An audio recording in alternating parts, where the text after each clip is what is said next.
안녕하세요. 코인우먼입니다. 오늘은 2024년 6월 28일 금요일 오전 6시 40분경입니다. 구독과 좋아요, 알림 설정 정중히 부탁드리면서 오늘 영상 시작하겠습니다. 리플과 SEC 최종 판결을 앞두고 전 SEC 변호사 마크 파겔과 그리고 제임스 페럴 변호사들이 여전히 합의 가능성이 남아있다 라고 밝혔습니다. 또한 추가적으로 SEC가 XRP는 증권이 아니라는 판결을 그대로 받아들이고 항소를 하지 않을 가능성이 있다라고 밝혔는데요. 그 주요한 이유가 최근 SEC가 암호화폐 시장과 의회 그리고 미국 시민들로부터 받는 부정적인 압박이 SEC가 암호화폐 사건을 좀 더 순조롭게 마무리해야 한다는 입장을 갖게 한다라고 이야기를 하고 있습니다. 몇 달 전에 SEC 항소 가능성을 계속해서 이야기해 왔었던 시장의 목소리가 이더리움 현물 ETF 출시 가능성과 그리고 대선의 영향으로 이제는 SEC가 리플을 항소를 하지 않는 쪽으로 전환이 된 것 같습니다. 다만 계속해서 말씀드리는 것처럼 항소를 떠나서 합의는 양 당사자의 이익이 어느 정도 절충이 되어야 하는데 SEC가 XRP를 통한 리플의 미국 내 사업을 인정할 것이냐 이 부분이 관건이 될 것 같습니다. 리플 입장에서는 한번 합의를 잘못했다가 향후 미국 내에서의 비즈니스의 역경을 다시 해결해야 하는 돌이킬 수 없는 상황에 이를 수 없기 때문에 합의 조건으로 미국 내에서의 XRP를 통한 사업 금지를 그대로 받아들이는 것은 있을 수가 없을 것 같고요.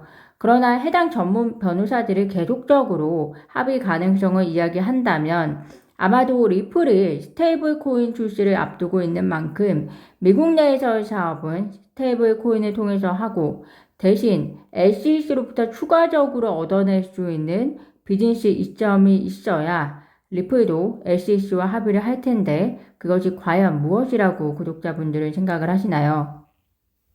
SEC 전 변호인들의 생각과는 달리 제레미 오건 변호사는 최종 판결 전까지 합의는 여전히 할 수는 있지만 그 가능성은 낮아 보인다라고 의견을 밝혔습니다.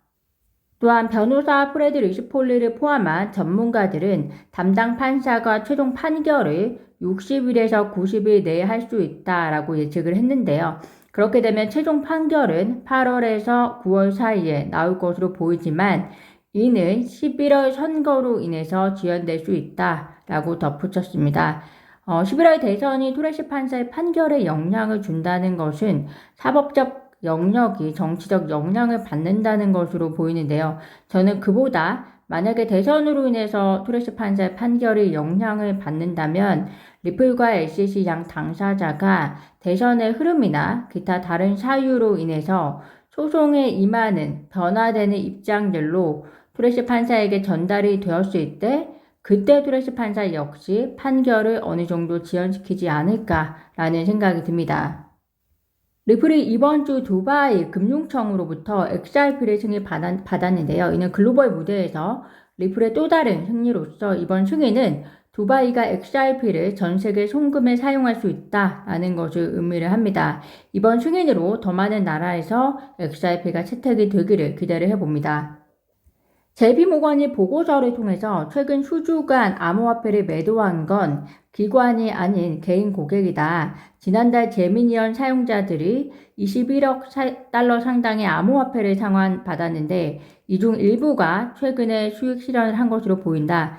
또한 마운트곡스 채권자들이 7월부터 10월까지 상환을 받을 예정인데 대부분의 상환은 7월 중에 이뤄질 것으로 예상한다. 이에 따라서 7월에는 암호화폐 시장이 추가 하락 압력을 받을 것으로 보이고 대신에 8월부터는 다시 반등을 시작할 수 있을 것이다 라고 평가를 하면서 우리가 또 하나 가격 하방에 대한 우려로 가지고 있는 FTX의 경우에는 10월 이후 채권자들에게 140억에서 160억 달러 상당의 현금 상환을 할 예정인데 이때 채권자들이 이 현금을 가지고 암호화폐를 재매수할 가능성이 크기 때문에 이는 시장에는 긍정적 요소이다 라고 분석했으니 참고하시면 좋을 것 같습니다. 마운트 곡스바이 이슈나 또는 재미니언 이슈들에도 불구하고 암호화폐 시장이 올해 여전히 긍정적인 미래지향적 방향을 펼치고 있다는 것을 바네크의 솔라나 현물 ETF 출시 신청 기사를 통해서 확인하실 수 있을 것 같습니다. 비트코인과 이더리움을 통해서 현물 ETF의 파급 효과를 본 투자자분들은 다음 타자로 솔라나를 기대하고 이미 이번 하락장에서 전략적으로 솔라나를 저점 매수한 분들도 계실 텐데요. 이로 인해서 바네크 솔라나 현물 ETF 출시 신청으로 인해서 솔라나가 24시간 대비해서 약 9% 정도의 가격이 상승하는 효과를 보이고 있습니다. 만약 솔라나에 대한 현물 ETF 검토가 순조롭게 이루어진다면 블룸버그의 추적 ETF 분석가 제임스 셰이파트에 의하면 솔라나 ETF가 2025년에는 승인이 될 가능성이 있다라고 밝혔습니다. 또한 잘 아시겠지만 현물 ETF는 SEC의 S1과 그리고 19B4 신청을 모두 해야 하고 또 모두 승인을 받아야 출시가 가능한데요. 현재는 S1 신청만 한 상태라서 만약에 19B4 신청도 같이 이루어진다면 최종 승인 검토 마감일이 2025년 3월 중순이 될 것이라고 하니까 참고하시면 될 것 같습니다.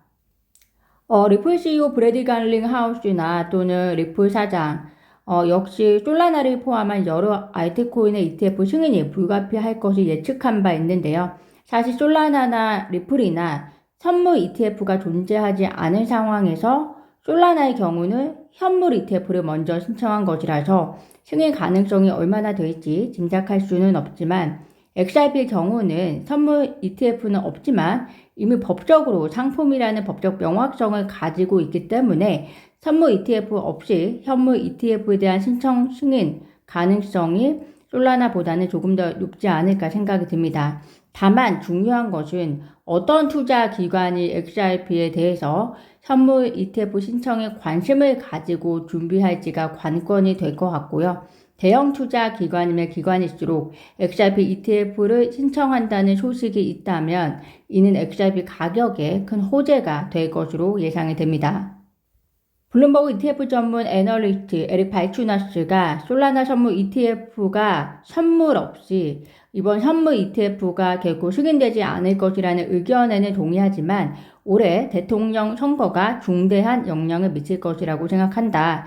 친암호화폐 성향 SEC 의원 헬스터 피어스가 SEC 위원장이 된다면 분위기가 바뀔 수 있다. 선거가 240일 안에 치러지기 때문에 SEC도 심사숙고해야 할 것이라고 전하면서 결국 선물 ETF 없이 현물 ETF를 신청한 솔라나의 경우에는 대선과 정치적 방향에 의해서 결정이 된다라고 이 내용을 해석하시면 될 것 같습니다.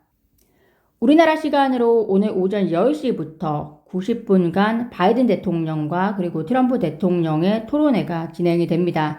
이번 토론회는 미국의 다양한 경제 그리고 외교 정책들에 대한 두 대선 후보자의 의견을 확인할 수 있는 길이기도 하지만 암호화폐 투자자 입장에서는 암호화폐 정책에 대해서 이 두 후보자가 얼마나 우호적인 입장을 내놓을 것인가가 더 관심이 있는 상황이 된 것 같습니다. 또한 암호화폐 투자자 유권자들의 표심을 얼마나 자극할지가 트럼프도 그렇지만 바이든 현 대통령에게는 더 숙제이면서 한편으로는 기회의 장이 될 수 있을 텐데요. 관심 있게 지켜봐 주시면 좋을 것 같습니다.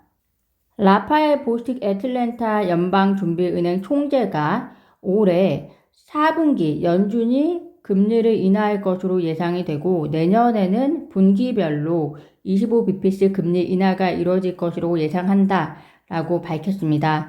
구체적인 금리 인하 시점과 계획을 물론 그의 예상이긴 하지만 연준 의원 입장에서 제시한 점에서는 충분히 참고할 만한 의견으로 보여집니다. 오늘 제가 준비한 소식은 여기까지입니다. 오늘도 영상 시청 진심으로 감사드리고요. 구독과 좋아요, 알림 설정은 코인 우먼에게 큰 힘이 됩니다. 감사합니다.